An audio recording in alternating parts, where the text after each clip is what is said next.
आजकल देश भर के YouTube कंटेंट क्रिएटर्स में डर का माहौल है, खासकर कि वो जो न्यूज, एजुकेशन, रिएक्शन या इंफोटेनमेंट वीडियोस बनाते हैं। कोई भी यूट्यूबर जिसने कभी भी किसी का कंटेंट, चाहे वो 4 सेकंड का ही हो सही, उसका इस्तेमाल किया है, तो उस यूट्यूबर का चैनल डिलीट हो सकता है परमानेंटली। चाहे वो चैनल 7 साल पुराना हो, उसमें 700 वीडियोस हो या उसके 7 मिलियन फॉलोअर्स हो, सब कुछ गायब हो सकता है 7 दिनों के अंदर अंदर। वाह क्या सीन है। अरे एडिटर, अरे सर्जिकल स्ट्राइक नहीं, ये कंटेंट स्ट्राइक हो रहा है यूट्यूबर्स पर। मोदी जी ने नहीं करवाया है, ना ही नेहरू की गलती है। दरअसल पिछले कुछ दिनों से यूट्यूबर्स पर भर भर कर कंटेंट स्ट्राइक्स आ रहे हैं इंडिया में। यहां तक कि एस्टैब्लिश्ड क्रिएटर्स जैसे मोहक मंगल, पुण्य प्रसून, पौरुष, ठगेश, बीइंग ऑनेस्ट, इनको बख्शा नहीं गया है। साथ ही कई क्रिएटर्स को भारी पैसे देने को बोला गया है कंटेंट इस्तेमाल करने के लिए। पेनल्टी निकालो, नहीं तो चैनल तुम्हारा डिलीट हो जाएगा। इनमें से कईयों को तब मालूम भी नहीं था शायद कि उन्होंने कोई घोर अपराध किया है। ऐसे में सब जैसे तैसे अपनी जान बचाने की कोशिश कर रहा है। कोई बैंक भाग रहा है, कोई कोर्ट जा रहा है। इत्तेफाकन हम भी छुट्टी पर थे 2 हफ्तों से, तो बहुतों को लगा कि हमारा भी हैप्पी बर्थडे हो गया है। देशभक्त के फैक्ट्स और सटायर से छुट्टी हो गई। भक्त बनर्जी तो महाखुश। अब बीबी के अच्छे दिन भी आ सकते हैं। देशभक्त पर भी कंटेंट स्ट्राइक लग सकता है, खासकर कि अगर यूट्यूब ने अपना रवैया जल्दी नहीं बदला या फिर कोर्ट्स ने अपना काम ठीक से नहीं किया। पिछले 1 हफ्ते से सोशल मीडिया पर हम देख रहे हैं यूट्यूबर्स वर्सेस न्यूज एजेंसी का एक नैरेटिव चल रहा है कि एक एजेंसी खासकर कि यूट्यूबर्स के जान के पीछे पड़ा हुआ है। लेकिन यह नैरेटिव थोड़ा सा मिसलीडिंग है, थोड़ा सा काउंटर प्रोडक्टिव भी हो सकता है। कोर प्रॉब्लम किसी एक एजेंसी या इंडिविजुअल में नहीं है। कोर प्रॉब्लम है यूट्यूब की flawed America made 3 strike rule में। यह बात सही है कि आज एक इंसान ने इसे वेपनाइज किया है, मोनेटाइज किया है, कल 5 लोग और करेंगे, फिर किस किस को आप गाली बकते फिरोगे, किस किस के खिलाफ आप मुहिम चलाते रहोगे। इसीलिए देशभक्त के आज के एपिसोड में जानने की कोशिश करेंगे कि YouTube खुद अपने न्यूज, इंफोटेनमेंट कंटेंट क्रिएटर्स के खिलाफ क्यों हो गया है। कैसे हमारे देश में न्यूज इंफॉर्मेशन का जो आखिरी इंडिपेंडेंट जरिया था वो खत्म होने के कगार पर आ चुका है। कैसे ये 3 स्ट्राइक रूल जो है ये एक बीमारी है जो हमारे यहां पैदा भी नहीं हुई थी, और क्यों यूट्यूबर्स को अपने प्लेटफॉर्म को बदलने की अब कोशिश करनी होगी, चाहे वो लेफ्ट से हो, राइट से हो, इंफोटेनमेंट हो या एंटरटेनमेंट क्रिएटर हो। एंड बोनस, जनता, आप व्यूअर्स इस मुद्दे में क्या कर सकते हैं कि इंडिपेंडेंट कंटेंट क्रिएटर्स का खात्मा ना हो जाए। इस एपिसोड को प्लीज पूरा देखिए, इसे शेयर करिए, इसे डाउनलोड करिए। कोई कंटेंट रिस्ट्रिक्शन नहीं है। यह हमारे लिए मुद्दा उतना ही इंपॉर्टेंट है जितना आपके लिए है। मतलब अगर आपको न्यूज चाहिए, अगर आपने व्हाट्सएप यूनिवर्सिटी में एनरोल कर लिया है तो फिर कोई दिक्कत नहीं होगी आपको। WhatsApp forward, good morning, good evening से आपका काम चल जाएगा। कोई भी टीवी न्यूज चैनल हो, यूट्यूब पर न्यूज कंटेंट क्रिएटर हो, किसी भी बड़ी खबर को कवर करते समय रिसर्च के साथ साथ अलग अलग जगह से कंटेंट लेता है। इसमें कुछ लाइसेंस्ड कंटेंट होता है और कुछ अंडर फेयर यूज कंटेंट आता है। जैसे कि रफ एग्जांपल देता हूं तो सुशांत सिंह राजपूत के केस के समय चैनल्स ने भर भर कर रिया चक्रवर्ती के इंस्टाग्राम से उसके बिकनी फोटोज उठाकर उसे अच्छी तरीके से मेन स्ट्रीम मीडिया में यूज किया था। अब जेल में बैठी रिया से तो परमिशन नहीं लिया था कंटेंट यूज करने से पहले, लेकिन क्योंकि मामला पब्लिक इंटरेस्ट का था, न्यूज़वर्दी था, रिया के इंस्टाग्राम पेज से ये इंफॉर्मेशन आपने लिया अंडर फेयर यूज, उसके दायरे में आता है फेयर यूज के। ठीक उसी तरीके से किसी न्यूज चैनल के कवरेज की आलोचना करते वक्त अब उस चैनल का थोड़ा बहुत फुटेज आप जरूर दिखाओगे, एंकर्स की बाणी आप जरूर सुनाओगे। नो माय डियर फ्रेंड, मैं तुम्हें कहता हूं, कहता हूं और बताओ। फेयर यूज की मर्यादा यह कहती है कि जब तक आप कंटेंट को होलसेल में कॉपी पेस्ट नहीं कर रहे हो, उसमें वैल्यू ऐड कर रहे हो, उसमें आलोचना कर रहे हो, कमेंट्री कर रहे हो, लोगों को एजुकेट कर रहे हो, वो फेयर यूज के दायरे में आता है। और यह देशभक्त पर भी लागू होता है कि हम उन दर्जनों वीडियो के खिलाफ एक्शन ना ले, उन YouTube कंटेंट क्रिएटर्स को स्ट्राइक ना करें जिन्होंने सो कॉल्ड हमें एक्सपोज करने के लिए, देशभक्त को एक्सपोज करने के लिए अंटसंट वीडियोस बनाए हैं। ऑल्दो इन अंटसंट वीडियोस में काफी झूठ है, डेफेमेटरी कंटेंट है, लेकिन हमने कहा अरे छोड़ो, फ्री में पब्लिसिटी हो रही है, लोग जल रहे हैं, ऐसी चीजों में स्ट्राइक लगाना सही बात नहीं है, जबकि हम यह काम कर सकते थे। और ठीक इसी तरीके से देश की राजनीति में क्या हो रहा है, देश के प्रधानमंत्री का वाणी क्या है, वो क्या कर रहे हैं, वो दिग्गज नेता क्या, उनके मुंह से कैसे कैसी वाणी निकल रही है, यह सब रिपोर्ट करना फेयर यूज के दायरे में आना चाहिए। हां, सारा दिन बाइट्स चलाना है, पूरा का पूरा भाषण सुनाना है, प्रेस कॉन्फ्रेंस दिखाना है, 24 घंटे न्यूज चलाना है, तो आप चाहे न्यूज चैनल हो या यूट्यूब कंटेंट क्रिएटर हो, आपको मोटा पैसा देना चाहिए एजेंसीज को, क्योंकि उन्होंने अपना माल मसाला एमिनिशन लोग इक्विपमेंट लगाया है आप तक यह खबर पहुंचाने के लिए, तो वहां पैसा देना चाहिए। लेकिन अगर एक महीने में एक कंटेंट क्रिएटर 20 मिनट के वीडियो में 10 सेकंड का एक कंटेंट छोटा सा बाइट इस्तेमाल करता है, तो क्या उस संदर्भ में उसे लाखों रुपए देने चाहिए या लाखों रुपए उससे मांगना चाहिए? और अगर नहीं दिया तो वीडियो डिलीट नहीं, पूरा चैनल डिलीट करवा देना चाहिए? इस सवाल पर अभी बहस छिड़ी हुई है हमारे देश में। अब उस स्थिति में आप क्या करोगे जब किसी बड़े नेता ने, सोच लीजिए राष्ट्रपति ने, प्रधानमंत्री ने एक जटिल मामले में सिर्फ एक न्यूज एजेंसी को एक बाइट दिया हो, लेकिन वो नेशनल इंपॉर्टेंस का बाइट है? क्या फिर उस एक बाइट के लिए यूट्यूबर्स को या किसी चैनल को लाखों रुपए देने पड़ेंगे? या वो फेयर यूज के दायरे में आएगा? या फिर न्यूज एजेंसी, चैनल्स, यूट्यूबर्स को भाई जितना कंटेंट आपने इस्तेमाल किया है, अगर आप कम कंटेंट इस्तेमाल कर रहे हो आप उतना पैसा दे दो, वो भी फेयर यूज में आ जाएगा कि भैया आपने इतना कंटेंट इस्तेमाल किया है, हम आपको इतना पैसा इसलिए दे रहे हैं। एक छोटा सा एग्जांपल दे रहा हूं मैं आपको। इंडिया के इंटरनेशनल क्रिकेट मैचेस के लिए प्राइवेट कंपनीज खरबों रुपए देती हैं, फिर भी उन्हें कुछ इंपॉर्टेंट मैचेस दूरदर्शन को देना पड़ता है, जिससे देशवासी फ्री ऑफ कॉस्ट अपने देश को क्रिकेट खेलता देख सके बिना एक पैसे दिए हुए। यह भी फेयर यूज का एक सिंपल उदाहरण है कि पब्लिक इंटरेस्ट में भी कुछ कंटेंट होता है जिस पर आप एक दाम नहीं लगा सकते हो। इसीलिए दुनिया भर के लीगल सिस्टम में फेयर यूज के दायरे में न्यूज और न्यूज कमेंट्री खास करके आती है। सबसे पॉजिटिव डेवलपमेंट इस पूरे YouTube कंटेंट स्ट्राइक के मामले में यह हुआ है कि अब सरकार को इस मैटर में क्लैरिटी लाने की दरकार आई है। सरकार ने अब कहा है कि प्रसार भारती हो, आकाशवाणी हो, दूरदर्शन नेशनल हो, PIB हो, इन सब का कंटेंट अब फ्री टू यूज बनाया जाएगा सोशल मीडिया प्लेटफॉर्म्स के लिए। यह फैसला तब आता है जब कुछ यूट्यूबर्स ने यह भी दावा किया कि सरकार की खुद की न्यूज एजेंसी, टैक्स पेयर वाली प्रसार भारती ने उन पर कंटेंट स्ट्राइक लगाया है। अब आप ही बताइए, क्या एक सरकारी ब्रॉडकास्टर, टैक्स पेयर से पैसों से चलने वाली संस्था कंटेंट स्ट्राइक लगा सकती है किसी सोशल मीडिया चैनल पर? क्या उसे ऐसा सोचना भी सही है? सरकार अपनी बात पर कितने हद तक अब रहती है? डीडी का कंटेंट, पार्लियामेंट के प्रोसीडिंग्स का कंटेंट स्ट्राइक फ्री रखती है या नहीं, अभी ये देखना है। ये अभी अनाउंसमेंट आया है, लेकिन ये एक बहुत बड़ा पॉजिटिव स्टेप है। अब आप बोलोगे कि फिर क्या प्रॉब्लम है, सरकारी कंटेंट फ्री में इस्तेमाल करो, प्राइवेट एजेंसीज को पैसा डिमांड करने दो जितना वो डिमांड कर रहे हैं, और न्यूज एजेंसीज का तो हक बनता है सोशल मीडिया पर यह बात कहने के लिए काफी लोग लड़ने को भी आ गए हैं। आफ्टर ऑल न्यूज एजेंसीज या न्यूज चैनल भी तो पैसा लगाकर, रिपोर्टर लगाकर बाइट विजुअल आप तक लाते हैं। यूट्यूबर फ्री में कैसे इस्तेमाल कर ले इस बात का? बिल्कुल सही बात है, बिल्कुल सही आर्ग्यूमेंट है, मैं इस बात से पूरी तरीके से सहमत हूं। और इसीलिए YouTube ने कॉपीराइट होल्डर्स को बहुत पावर्स देके रखे हैं। सोच लीजिए, इस एपिसोड में हमने किसी न्यूज एजेंसी का 5 सेकंड, सिर्फ 5 सेकंड का क्लिप इस्तेमाल किया है। अब मेरा एपिसोड 5 मिनट का हो या 50 मिनट का हो, 5 व्यूज आए इस एपिसोड पर या 5 मिलियन आए, ओरिजिनल कॉपीराइट ओनर के पास हक बनता है कि इस एपिसोड का सारा पैसा, एक एक पैसा उसके पास चला जाए, क्योंकि मैंने 5 सेकंड का कंटेंट इस्तेमाल किया है। इसे YouTube की भाषा में कॉपीराइट क्लेम कहा जाता है, और यह बड़े media companies, movie studios, music companies के लिए ऑटोमेटिक होता है YouTube द्वारा। जैसे कि हमने किस्सा कुर्सी का, उस पर एक डिटेल्ड एपिसोड बनाया, पॉलिटिकल सटायर मूवी थी, हमने उसको पूरी तरीके से रिव्यू किया। डे 1 से सारा अर्निंग कॉपीराइट होल्डर के पास चला गया। या फिर ये वाला एपिसोड, हिटलर के मीम वीडियो, आप इसको जितनी बार इस्तेमाल करना चाहें आप इस्तेमाल कर सकते हैं, नो प्रॉब्लम, लेकिन पैसा कंटेंट ओनर के पास ही जाएगा, आपके पास एक पैसा नहीं आएगा। टी सीरीज का कोई भी गाना आप ले लो, उस पर डांस वीडियो अपलोड करने की कोशिश कर लो, वीडियो अपलोड होने से पहले, पूरा वीडियो अपलोड होगा भी नहीं उससे पहले पैसे टी सीरीज को जाएंगे, यूट्यूब पहले ही आपको बता देगा।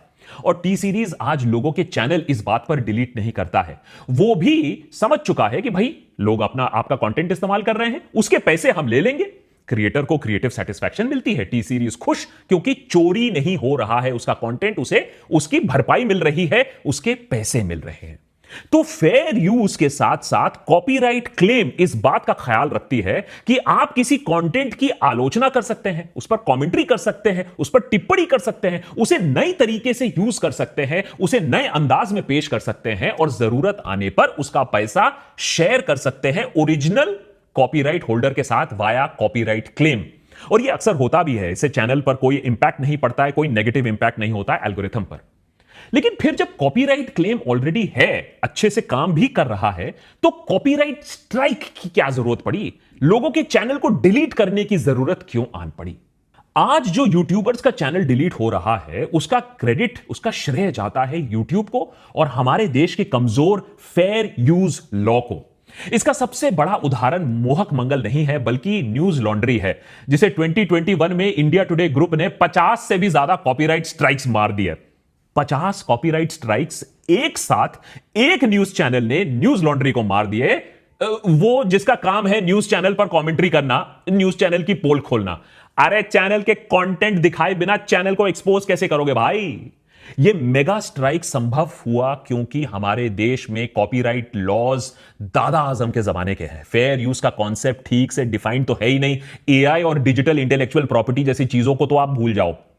और 40 मिनट के वीडियो में 4 सेकंड का कंटेंट आप लगा सकते हो या नहीं, किसी की आलोचना कर सकते हो या नहीं, बिना किसी का सामान चोरी किए उस पर कमेंट्री कर सकते हो या नहीं, हमें पता नहीं है, क्योंकि हमारे लॉ और हमारे लीगल सिस्टम में इसे क्लियरली डिफाइन नहीं किया गया है, हमारे कोर्ट्स में प्रीसिडेंट नहीं है।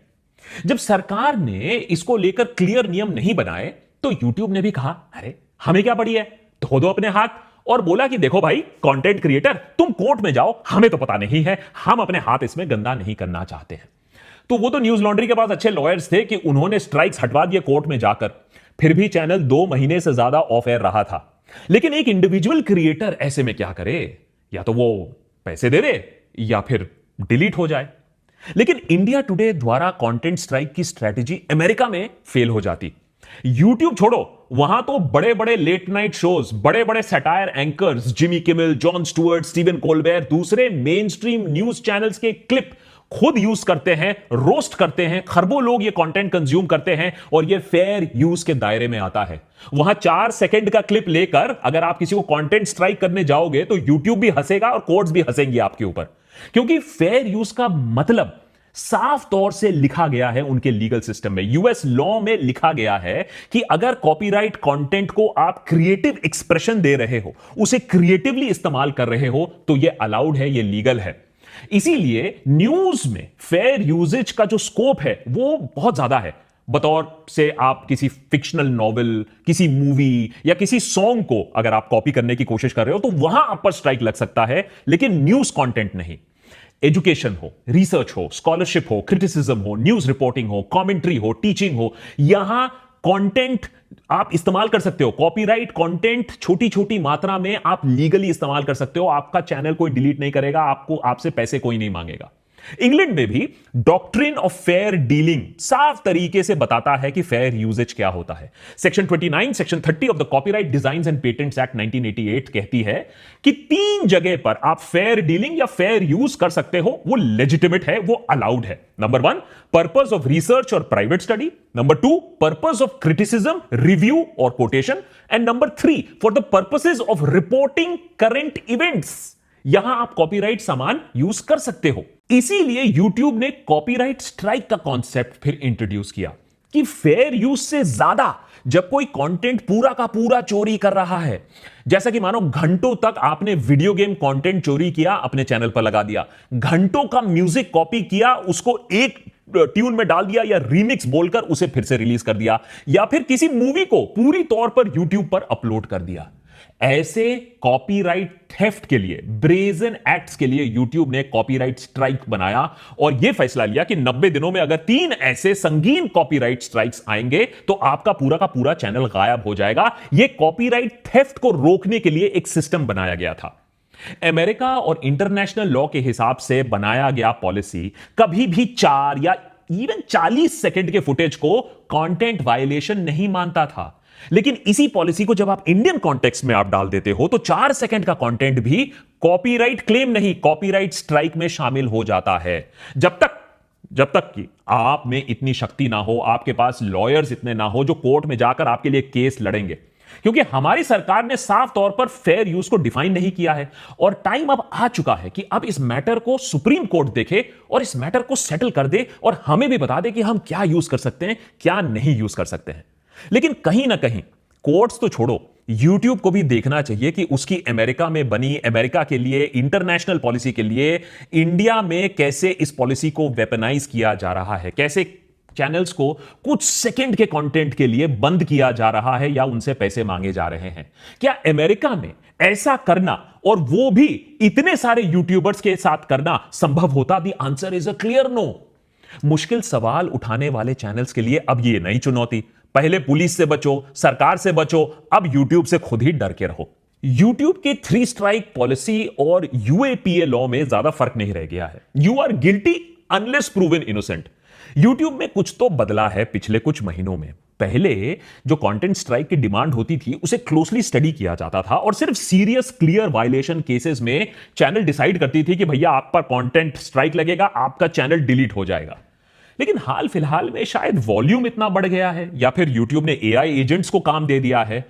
अब यूट्यूब मानो कह रहा है कि किसी ने कंटेंट स्ट्राइक लगाया तुम्हारे ऊपर, कुछ सोच के ही लगाया होगा, अब इसे पास कर देते हैं, स्ट्राइक लगा देते हैं। जिस क्रिएटर पर स्ट्राइक लगा है वो इसे हैंडल करे, हमें तो भाई पता नहीं है, तुम जाओ कोर्ट। मैं YouTube पर पिछले 7 सालों से काम कर रहा हूं, पर YouTube हमेशा से मैं देखता आया हूं, क्रिएटर्स की बात कम से कम सुनता था, लेकिन YouTube का अब ये जो नया रवैया है ये बहुत ही डिसअपॉइंटिंग है। न्यूज कंटेंट क्रिएटर्स के साथ YouTube का रवैया वैसे में भी थोड़ा सा सौतेला ही रहा है। YouTube को कमाने हैं पैसे, YouTube को क्रांति तो लानी नहीं है और ना ही वो सच की मशाल लेकर चल पड़ी है। न्यूज कंटेंट क्रिएटर्स, मैं हमेशा बोलता हूं, YouTube के तहखाने में जैसे तैसे जी रही थी, लेकिन अब इस 3 स्ट्राइक रूल सिस्टम के चलते वो तहखाने में भी नहीं रह पाएगी, वहां भी उसे मार डाला जाएगा, अनलेस यूट्यूबर्स और YouTube की ऑडियंस प्रेशर डाले कि भैया इसको तो आप बदलो, इसमें आप चेंज जरूर लाओ। अब मुझे मालूम है कि किसी भी तरीके का बदलाव लाना मुश्किल होता है, लेकिन शायद इन मुश्किलों में सबसे आसान काम है YouTube को बदलना, क्योंकि YouTube का सबसे बड़ा मार्केट इंडिया है। 500 मिलियन या ½ बिलियन यूजर्स इंडिया से आते हैं। YouTube का नंबर 2 मार्केट है USA और वो हमसे आधा है, 250 मिलियन यूजर्स। लेकिन YouTube का नियम USA के अनुसार क्यों बनाया गया है? 3 स्ट्राइक पॉलिसी इंडियन सिचुएशन के हिसाब से तो नहीं लिखा गया है। YouTube को इंडिया के लिए अलग पॉलिसीज बनानी होगी और YouTube ऐसा कर सकता है, किया भी है ऐसा, जहां पैसे की बात आती है। क्या आपको पता है कि जहां हर देश में YouTube के पास एक ट्रेंडिंग लिस्ट होती है, इंडिया में YouTube 8 ट्रेंडिंग लिस्ट मेंटेन करता है। हिंदी, तमिल, तेलुगु, मराठी, बांग्ला, सबके लिए अलग ट्रेंडिंग लिस्ट है। तो अलग कॉपीराइट रूल्स भी बन सकती हैं, ऐसा कोई इंपॉसिबल काम नहीं है। अगर हमारे देश में फेयर यूज क्लियरली डिफाइंड नहीं है तो 3 स्ट्राइक्स के वजह से चैनल नहीं, वो वीडियो डिलीट कर दो। अगर किसी का कंटेंट इस्तेमाल हुआ है तो एपिसोड का सारा रेवेन्यू, सारा पैसा ओरिजिनल कंटेंट क्रिएटर जो डिमांड कर रहा है उसे दे दो। अगर एक ही जगह से बार बार स्ट्राइक आ रहा है तो यूट्यूबर को एक वार्निंग दे दो कि भाई तुम्हारे चैनल में कॉपीराइट का इशू है, आप इसे संभाल लो, चेक कर लो, नहीं तो आप पर स्ट्राइक लग सकता है। अभी तो ऐसा होता है कि 3 स्ट्राइक एक साथ आ जाते हैं कि तुम्हारा चैनल डिलीट होने वाला है। बहुत कुछ किया जा सकता है, लेकिन प्रेशर तो हमारे तरफ से आना होगा। और यह बात मैं क्लियर कर दूं, ये कोई right wing, left wing, central wing, entertainment, news content creator का मुद्दा नहीं है, ये सबका मुद्दा है, ये सब पर आएगा, गाज सब पर गिरेगी। कल एंटरटेनमेंट कंटेंट क्रिएटर्स पर भी ये गाज गिर सकती है। सबको एक साथ आना होगा। प्रॉब्लम यह है कि YouTube में सबको एक साथ आना दिखना थोड़ा सा मुश्किल है। ये जो यूनिफॉर्म कोलैब है ये करना थोड़ा मुश्किल है, लेकिन यहां ऑडियंस बहुत बड़ा रोल प्ले कर सकती है, क्योंकि ऑडियंस भी तो सैकड़ों में है। ऑडियंस को क्या करना है, 1-2 चीजें मैं बता सकता हूं। YouTube को ईमेल करिए in@google.com, ये इनका इंडिया का सपोर्ट एड्रेस है। यहां मेल करके लिखिए कि आपकी 3 स्ट्राइक पॉलिसी कैसे कंटेंट क्रिएटर्स को मार डाल रही है। उन्हें रिक्वेस्ट करिए कि अपने पॉलिसीज को मॉडिफाई करिए, बदलाव जरूर आएगा।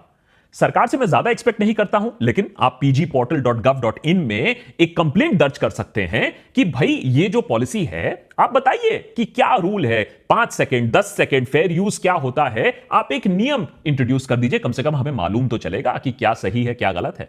आप सुप्रीम कोर्ट में भी गुहार लगा सकते हैं, supremecourt@nic.in में ईमेल लिखकर सुप्रीम कोर्ट को भी आप बोल सकते हैं। Suo motu cognisance supreme court भी ले सकती है कि भाई YouTube content creators, news creators एक स्तंभ बन चुकी है इंडिपेंडेंट मीडिया का और उन्हें खत्म किया जा रहा है, प्लीज इस पर आप जरूर निगरानी रखिए।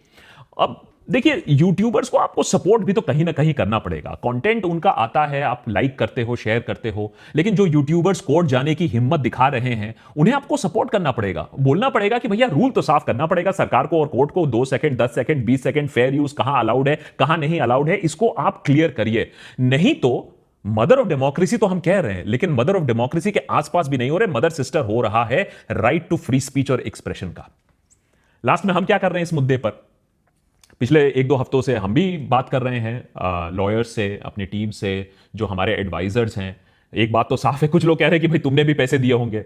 ना हमने पैसे दिए हैं, ना हम पैसे देंगे, क्योंकि बात सिर्फ एक बंदे को पैसे देने की नहीं है, बात एक कॉन्सेप्ट की है, फेयर यूज की है, जो कि एक फंडामेंटल राइट है एक कंटेंट क्रिएटर का। तो हम भी जाएंगे कोर्ट अगर जरूरत आन पड़ी इसके लिए, लेकिन ये करना इतना आसान भी नहीं है। हमारे पास भी लिमिटेड रिसोर्सेज हैं, और ये बात हम जानते हैं कि अगर हम कोर्ट जाएंगे तो शायद चैनल 1-2 महीने तक ऑफ एयर रहेगा। तो सबसे पहला काम हम जो कर रहे हैं, एक बफर बिल्ड कर रहे हैं कि अगर जरूरत पड़े तो चैनल 2-3 महीने ऑफ एयर भी रह सके, सबका पेमेंट जाए, एडिटर का पेमेंट भी जाए, ऑफिस का रेंट भी जाए, और ऑफ कोर्स लीगल एक्सपेंसेस के लिए भी हम एक बफर बिल्ड कर रहे हैं, जिससे अगर जरूरत पड़े तो हम भी इस मैटर को कोर्ट में फाइट करें, अपना हक जानने की कोशिश करें कि फेयर यूज कहां है, क्या यूज कर सकते हैं, क्या नहीं यूज कर सकते हैं। तो यह चीज हम करने की कोशिश कर रहे हैं। इसमें मैं जरूर रिक्वेस्ट करूंगा कि मैं रिक्वेस्ट करता हूं, आप बहुत लोग नहीं मानते हैं, चैनल सब्सक्राइब, आधे 50% लोग ने अभी तक चैनल सब्सक्राइब नहीं किया, रेगुलर व्यूअर्स जो है वो सब्सक्राइब तक नहीं करते हैं, लेकिन कुछ लोग हैं जो हमें कॉन्स्टेंटली सपोर्ट करते आए हैं। उनसे मैं रिक्वेस्ट करूंगा कि patreon.com/thedeshbhakt पर जाकर एक एनुअल मेंबर बनने की कोशिश करें।